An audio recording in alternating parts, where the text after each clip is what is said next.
गुरुजी, एक और मेरा प्रश्न है कि एक खबीज कुमार पत्रकार हैं जो कि जी। मुस्लिमों के बड़े ही हितकारी हैं। हुँ, तो देखा कि वो मतलब मुस्लिमों के वो सनातन पद्धति में मुस्लिमों को वो असुरक्षित महसूस करते हैं जी। इसमें। तो उनका ऐसा क्या आंकलन है, क्यों ऐसा सोचते हैं, क्यों ऐसा महसूस करते हैं? इसके पीछे मतलब क्या है?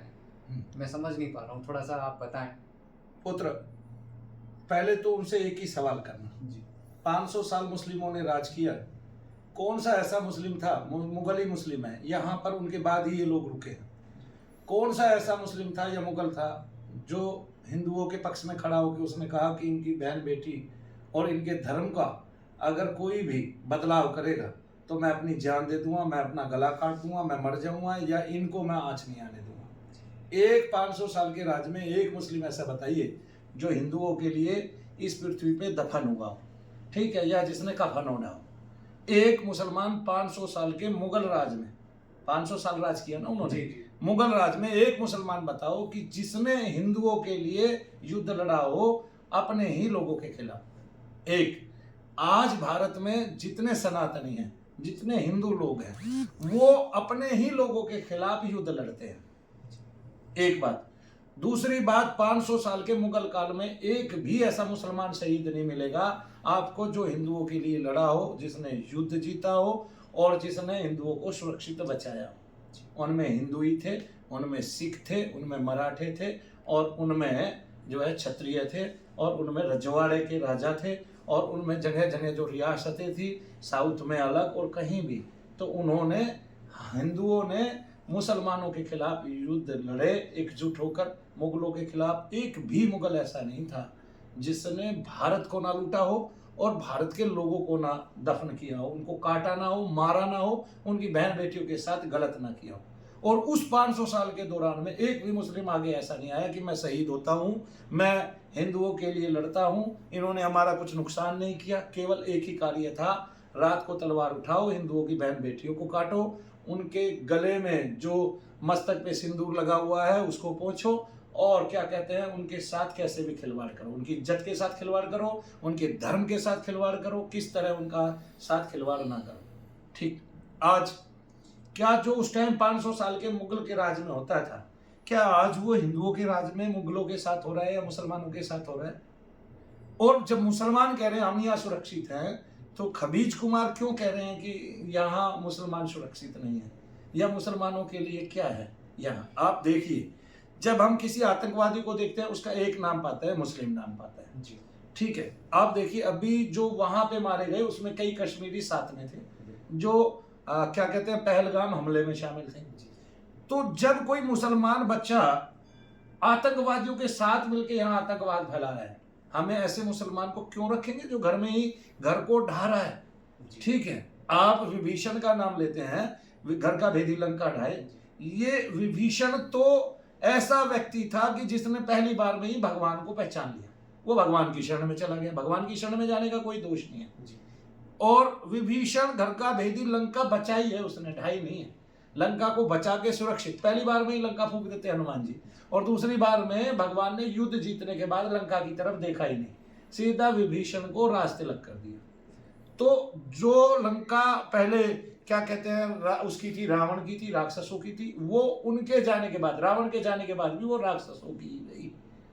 ठीक है, उस पे हमारे भगवान राम ने कब्जा नहीं किया, उसका इतना भी स्वर्ण तोड़ कर नहीं लेके आए। लेकिन मुगल यहाँ का सब कुछ ले गए, सारी संपत्ति ले गए, खूब लूट लूट खाए, खूब हमारी माताओं बहनों को जो है तड़पाया और खूब हमारे धर्म बदले, खूब हमारे साथ अन्याय किया। एक मुगल सामने, एक मुसलमान सामने नहीं आया। खबीज कुमार बताएं कितने थे उस टाइम शहीद? जब अपनी गर्दन दबाई गई अंग्रेजों के साथ तो मुसलमानों में शहीद खड़े हुए, वरना नहीं। अगर फिर भी हिंदू हिंदू दबाए जाते और वो नहीं दबाए जाते तो एक आपको मुस्लिम नहीं मिलता जो देशभक्त कहलाता आज। ठीक है, उनकी भी गर्दन साथ में दबी है। फिर एक बात देखिए कि वो हमें बिना बात के काफिर समझते हैं। ठीक है, उनके साथ लड़ते हैं, काफिर काफिर बोलते हैं, हमारा पजामा निकालते हैं, हमारी पैंट निकालते हैं और देखते हैं कि ये अल्लाह वाला है कि नहीं है। पहले तो उनको भेद नहीं करना चाहिए, क्योंकि अगर अल्लाह कहीं अलग कोई चीज होती तो उनके या तो कान बड़े हो जाते, या उनकी नाक बड़ी हो जाती, या उनकी ठुड्डी आधा किलोमीटर आगे चली जाती, आधा मीटर। नहीं समझे? कुछ तो अलग करते, अगर वो अल्लाह हमारे भगवान से अलग होते तो कुछ तो अलग बनाते मानव को, वो तो अलग ये करते हैं, ठीक है, ये करते हैं, इनकी एक प्रक्रिया है, उसको बोलते तो है, क्या बोलते हैं, मुसलमानीकरण। ये अलग करते हैं, ये अलग बांटते हैं, ये अलग करते हैं, ठीक है, उसके लिंगादि के साथ उसकी त्वचा को काट कर, ठीक है। वैसे अगर मुसलमानी ना की जाए तो उस मानव में भेद ही कहाँ था। फिर ये बात सनातनी तो जानता है, वो भेद भी नहीं करता है। लेकिन अगर आप घर में रह के मुसलमान के बच्चे होकर और आप भारत में यानी कि राष्ट्रद्रोह कर रहे हैं, तब आपको, मैं तो कहता हूं, कुल शहीद, कुल के एक एक आदमी के शहीद पाकिस्तान के बॉर्डर पे डालना चाहिए, ठीक है, मरने के लिए छोड़ना चाहिए। क्यों? क्योंकि जब माता पिता के सामने बैठ के ऐसा बच्चा कर गया, ठीक है, वो इसी देश में खा रहा था, इसी देश में रह रहा था, इसी देश में कमा रहा था, और जो पैसा उसने कमाया वो राष्ट्रद्रोह में लगा दिया, ठीक है, और अपनी जान तो दे गया वो, लेकिन वो क्या कर गया, राष्ट्रद्रोह कर गया, राष्ट्र के साथ गद्दारी।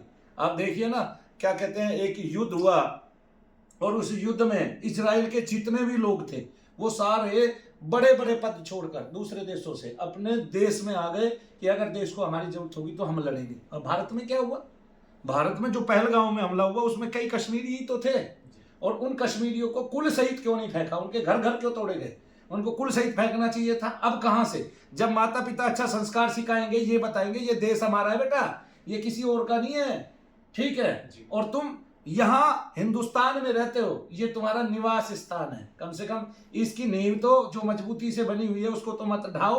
तब खबीज कुमार ये बात क्यों नहीं सोचते हैं, ठीक है। तो खबीज कुमार मुझे ये बताएं कि ऐसा अगर उस टाइम में अंग्रेजों ने केवल हिंदुओं पे अत्याचार किया होता तो क्या मुसलमान एक भी शहीद होता आज, क्या गिनती में आता अगर उनकी गर्दन खुद ना दबी होती तो मुगलों के 500 साल के राज में, खबीज कुमार मुझे ये बताए, मुगलों के 500 साल के राज में एक भी मुगल ऐसा बताए जिसने हिंदुओं के लिए जान दिया कि नहीं मैं इनका धर्म नहीं बदलने दूंगा, और राजाओं के खिलाफ खड़े हुए हैं, मुगलों के खिलाफ, सम्राटों के खिलाफ खड़े हुए हैं, बता देंगे, ढूंढ देंगे।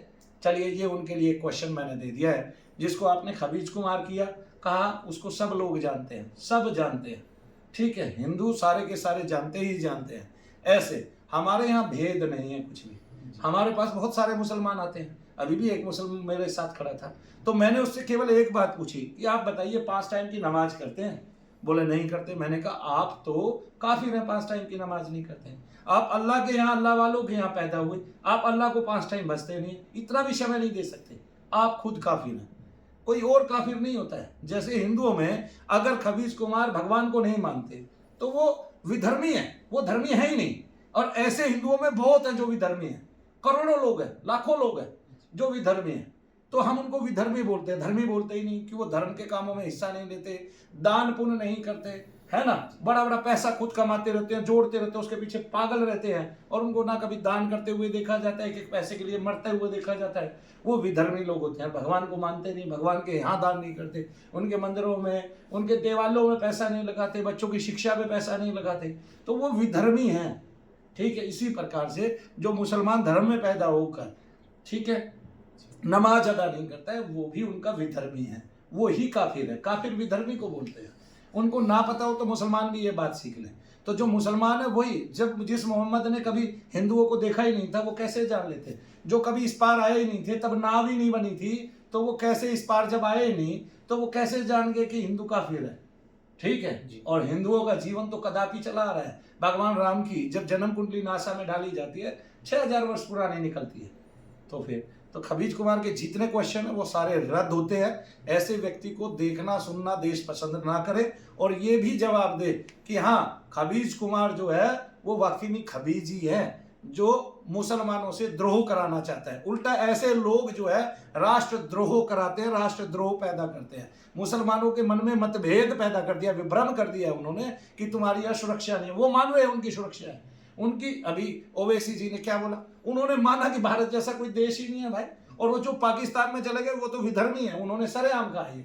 विधर्मी का मतलब ये है कि वो यहाँ से गद्दारी करके गए हैं, ठीक है, और उन लोगों से भी, बाकी मुस्लिमों से भी उन्होंने गद्दारी की है कि उन्होंने अपना हमदर्द नहीं समझा और उनको वहां जगह नहीं दी, बहुतों को तो जगह ही नहीं दी, फेंक दिया गया ऐसे ही, ठीक है। और मार काट मची तो हिंदुओं ने कितनी की और उन्होंने कितनी की। पहली ट्रेन कहां से भर के आई थी बताइए, पहली ट्रेन मरे हुए कटे हुए लोगों की कहां से भर के आई थी? हिंदुस्तान से गई थी कि पाकिस्तान से आई थी?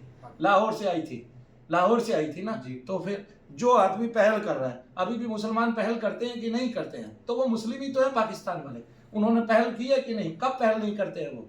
तो हम क्या करते हैं? हम तो अंत कर सकते हैं इस लड़ाई का और लास्ट में धर्म की स्थापना कर सकते हैं। ऐसे में नरेंद्र मोदी जी ने धर्म की स्थापना की है और अंत किया है उसका, और एक शब्द कह दिया है कि आतंकवाद की कोई भी घटना होती है तो उसको युद्ध माना जाएगा पाकिस्तान की तरफ से, तो उसको युद्ध समझा जाएगा। ऐसा कहा है भारत के प्रधानमंत्री ने, और उसको वाकई में ही युद्ध समझना चाहिए, ताकि जो अगला देश है उसके होश ठिकाने आ जाए कि अब भारत कम नहीं है। हम देखते हैं एक व्यक्ति राष्ट्र को मजबूत करता है, अपने संबंध को दूसरे राष्ट्रों से संबंध को, 12वीं क्लास में थे हमने क्या पढ़ा है उसमें राजनीति के विषय में? हमने यही पढ़ा है कि दूसरे राष्ट्रों से कैसे संबंध मजबूत किए जाए। चीन से हमारे संबंध कैसे हैं, रशिया से हमारे संबंध कैसे हैं, जापान से हमारे संबंध कैसे हैं, अमेरिका से हमारे संबंध कैसे हैं। इन पर टिप्पणियां लिखनी पड़ती थी 100-100 शब्दों में, 500-500 शब्दों में, 400-400 शब्दों में। हम राजनेता नहीं हैं, लेकिन हम इस बात को जानते हैं कि कोई मुगल ऐसा नहीं था 500 साल के राज में जो हिंदुओं को बचाने आगे आया हो। कोई मुगल, इवन ए सिंगल। और अगर मुसलमान हिंदुस्तान में रहते थे जब अंग्रेजों का राज हुआ, उनकी गर्दन दबी तो उनमें से शहीद आए निकल के। अगर गर्दन ना दबती, गर्दन पे अंग्रेजों का पैर ना होता और उनको उनसे खतरा ना होता, तो एक मुसलमान हिंदू को बचाने नहीं आ सकता। ये बात मैं आपको लिख के दे देता हूँ, ठीक है? तो दोनों कौम में ये फर्क है। अगर कोई फर्क नहीं जानता है तो वो जान ले आज। तो मनु भैया सरेआम कहते हैं ऐसी कि फर्क को जानो, फर्क क्या है, फर्क को जानो। जो तुम्हें काफिर समझ रहा है वो ये नहीं जान रहा कि मुस्लिमों में ही लोग अल्लाह का नाम लेने वाले नहीं बचे हैं, वही नहीं जपते 5-5 टाइम, वही नमाज नहीं करते 5 टाइम, तो वही काफिर है। विधर्मी दूसरे धर्म में पैदा नहीं होता है, विधर्मी अपने ही धर्म का होता है, जो अपने धर्म में तो पैदा होता है और धर्म से अछूता होता है ना? काफिर दूसरे धर्म में नहीं है, काफिर अपने ही धर्म में है, जो अपने धर्म में पैदा तो होता है और धर्म को मानता नहीं, धर्म को तरजीह नहीं देता। और धर्म को मानना यह नहीं है कि आप इंसानियत भूल जाओ, धर्म ये कहता ही नहीं किसी का, क्योंकि जो धर्म होता है मूल रूप से वो आत्मा से जुड़ा होता है, वो सनातन होता है। आत्मा जिस कार्य को करके खुश होती है वही धर्म होता है।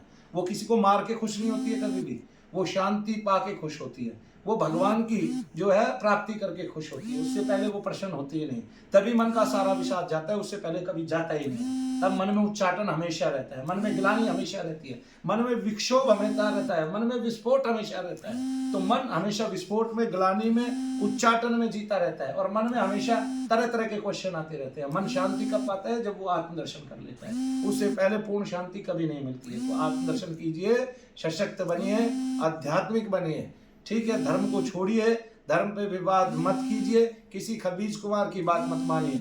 क्यों? क्योंकि आप सनातनी हैं मूल रूप से। आप बेशक धर्म को पसंद नहीं करते हैं, विधर्मियों के साथ खड़े हो गए, लेकिन आपको जानना पड़ेगा कि धर्म आखिरकार क्या है। तो मेरे क्वेश्चन के आप लोग जवाब दीजिए। मेरा कार्य किसी के युद्ध के लिए उकसाना नहीं है, किसी को लड़ाना नहीं है, ना भक्त ऐसा करते।